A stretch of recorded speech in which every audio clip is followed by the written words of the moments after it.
நண்பர்கள் மற்றும் மாணவர்களுக்கு வணக்கம். இன்னைக்குள்ள கிளாஸ்ல நம்ம கிளாஸ் டி காம்படிஷன் பற்றி பார்க்க போறோம். கிளாஸ் டி காம்படிஷன்ங்கிறது என்னன்னா one type of forced commutation. Forced காம்படிஷன்னா எஸ்சிஆரை வந்து டர்ன் ஆஃப் பண்றதுக்கு யூஸ் பண்ணக்கூடிய மெத்தட். பொதுவாக எஸ்சிஆர் டர்ன் ஆஃப் மெத்தட்ஸ் வந்து அக்கார்டிங் டு தி சப்ளை கொடுக்கக்கூடிய எஸ்சிஆருக்கு கொடுக்கக்கூடிய சப்ளையை பொறுத்து காம்படிஷன் வந்து ரெண்டு வகையா பிரிக்கலாம். ஏசி சப்ளை வந்து எஸ்சிஆருக்கு இன்புட்டா கொடுத்தோம்னா அதை வந்து என்ன பண்ணுவோம்னா நேச்சுரல் காம்படிஷன் மெத்தட்ல வந்து டர்ன் ஆஃப் பண்ணிடுவோம்.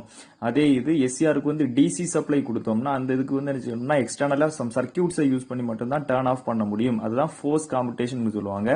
இந்த ஃபோர்ஸ் காம்படிஷன் மெத்தட்ல பாத்தீங்கன்னா 5 டைப் ஆஃப் மெத்தட்ஸ் இருக்கு. Class A, class B, class C, class D, class E commutation. மற்ற கிளாஸ் ஏ பி சிங்கிறது வந்து இதுக்கு முன்னாடி உள்ள வீடியோவில் வந்து நான் அப்லோட் பண்ணியிருக்கேன். இன்னைக்கு நம்ம கிளாஸ்ல பார்க்க போறது வந்து கிளாஸ் டி காம்படிஷன் பத்தி பார்க்க போறோம். Class D competition is also called as auxiliary competition or parallel capacitor competition. அதாவது கிளாஸ் டி காம்படிஷனை வந்து ஆக்சிலரி காம்படிஷன் சொல்லலாம், parallel capacitor காம்படிஷன்ங்கிற பேர்லாலையும் அழைக்கலாம். இப்போ நீங்க சர்க்கியூட் பார்த்துட்டு இருக்கக்கூடியது ஒரு கிளாஸ் டி காம்படிஷன் சர்க்கியூட்டோட அமைப்பை தான் நீங்க பார்த்துட்டு இருக்கீங்க. இதுல ஒரு டிசி சப்ளை சோர்ஸ் இருக்கு. அதே மாதிரி பாத்தீங்கன்னா டிஏங்கிறது மெயின் தைரிஸ்டர்.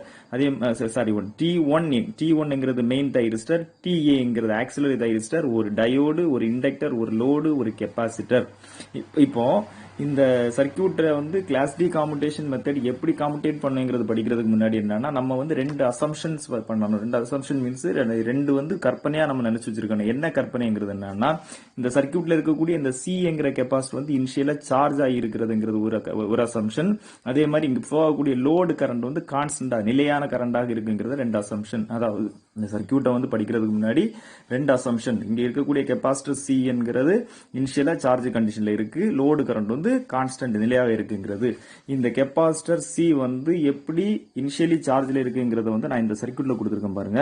இப்ப பாருங்க இங்க இந்த சர்க்கியூட்ல தைரிஸ்டர் T1 வந்து டேன் ஆஃப்ல இருக்கு, தைரிஸ்டர் T1 வந்து டேன் ஆஃப்ல இருக்கு. இப்போ நம்ம டிசி சப்ளை கொடுக்கக்கூடிய நேரத்துல கரண்ட் வந்து என்ன ஆகும்னா சர்க்கியூட்டோட பாசிட்டிவ் டெர்மினல் இருந்து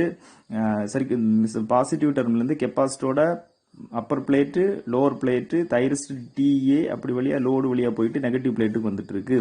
இப்போ இந்த அப்பர் பிளேட் பாசிட்டிவாகவும் லோவர் பிளேட் வந்து நெகட்டிவாகவும் இருக்கு. இப்போ இந்த நேரத்தில் வந்து இந்த கெப்பாசிட்டர் பாத்தீங்கன்னா விஎஸ் என்கிற சப்ளை வோல்டேஜ் லெவலுக்கு வந்து சார்ஜ் ஆகும். கெப்பாசிட்டரோட சார்ஜிங் வோல்டேஜ் வந்து விஎஸ் என்கிற சப்ளை லெவலுக்கு வந்து வோல்டேஜ் லெவலுக்கு வந்து சார்ஜ் ஆயிருக்கும். இதுதான் நம்ம வந்து இனிஷியலா வந்து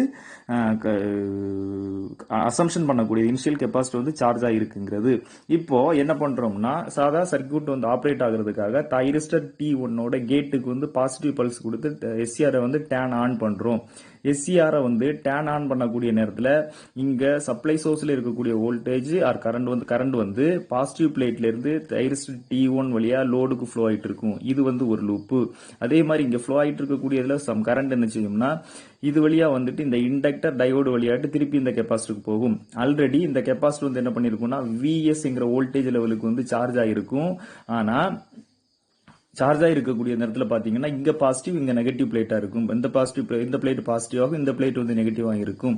இப்போ அப்போசிட் ஒரு கரண்ட் போகக்கூடிய நேரத்தில் விஎஸ்ங்கிற இந்த சார்ஜ் ஆயிருக்கக்கூடிய வோல்டேஜ் வந்து கெப்பாசிட்டர் வோல்டேஜ் வந்து நல் பொசிஷனுக்கு வரும். அதாவது வந்து ஜீரோ பொசிஷனுங்கிறது என்னன்னா இங்க இருந்து ஒரு கரண்ட் இருக்கும், அங்க இருந்து ஒரு கரண்ட் இருக்கும். ஸோ ஆல்ரெடி ரெண்டு கரண்ட் இருக்கக்கூடிய நேரத்தில் அப்போசிட் ஆகி ஜீரோ போயிட்டு என்ன பண்ணும்னா திருப்பி இந்த கெப்பாசிட்டர் வந்து மைனஸ் விஎஸ்ங்கிற வோல்டேஜ் லெவலுக்கு சார்ஜ் ஆகும். மைனஸ் விஎஸ்ங்கிற வோல்டேஜ் லெவலுக்கு சார்ஜ் ஆகும் அப்படின்னா லோவர் பிளேட் வந்து பாசிட்டிவ் ஆகவும் அப்பர் பிளேட் வந்து நெகட்டிவ் ஆகவும் இருக்கு, மைனஸ் ஆகும் இருக்கிற அளவுக்கு இந்த கெப்பாசிட்டர் வந்து சார்ஜ் ஆயிட்டு இருக்கு. இந்த கெப்பாசிட்டரோட சார்ஜிங் வோல்டேஜ் மைனஸ் விஎஸ்ங்கிற லெவலுக்கு வந்த உடனே இப்போ நம்ம இந்த எஸ்சிஆர் டேன் ஆஃப் பண்றதுக்காக என்ன செய்வோம்னா ஆக்சிலரி எஸ்சிஆருக்கு வந்து ஒரு கேட் சிக்னல் கொடுத்து என்ன செய்வோம்னா இந்த எஸ்சிஆர் வந்து டேன் ஆன் பண்ணுவோம்.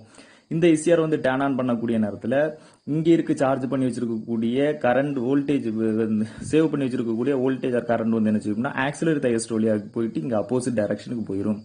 அப்போசிட் டைரக்ஷனுக்கு போகக்கூடிய நேரத்தில் இங்க என்ன பண்ணும்னா இங்க கேதோடுக்கு வந்து ஒரு பாசிட்டிவ் சோர்ஸ் வந்துடும், சப்ளை வந்துடும். கேதோடுக்கு ஒரு பாசிட்டிவ் சோர்ஸ் வரக்கூடிய நேரத்தில் ஆட்டோமேட்டிக்கா என்ன செய்யும்னா ரிவர்ஸ் பயஸால இந்த தைரிஸ்டர் T1 வந்து டேன் ஆஃப் கண்டிஷனுக்கு போயிடும். இப்போ இங்க சார்ஜ் பண்ணி வச்சிருக்கக்கூடிய வோல்டேஜ் வந்து ஆட்டோமேட்டிக்கா இங்க போயிட்டு இருக்கக்கூடிய நேரத்தில் இந்த சார்ஜ் வேல்யூ ஜீரோ ஆகக்கூடிய நேரத்தில் இங்க வந்து கெப்பாசிட்டருக்கு ஆனோடுக்கு போகக்கூடிய கரண்டோட வேல்யூ வந்து குறையக்கூடிய நேரத்தில் ஆட்டோமேட்டிக்கா தைரிஸ்டர் TAயும் வந்து டேன் ஆஃப் கண்டிஷனுக்கு போயிடும். சோ இதுதான் என்ன பண்ணுவாங்கன்னா கிளாஸ் டி காம்படிஷனோட ஜெனரல் மெத்தட் எப்படி வந்து டேன் ஆஃப் ஆகுறதுங்கிறது. இதனை என்ன சொல்லுவாங்கன்னா auxiliary commutation or parallel capacitor commutation அப்படின்னு சொல்லுவாங்க. ஆக்சிலரி காமுடேஷன் அப்படின்னா தைரிஸ்ட் T1 வந்து டர்ன் ஆஃப் பண்றதுக்கு ஆக்சிலரி தைரிஸ்ட் ஒன் யூஸ் பண்ணனால இது ஆக்சிலரி காமுடேஷன் மெத்தட்னு சொல்லுவாங்க.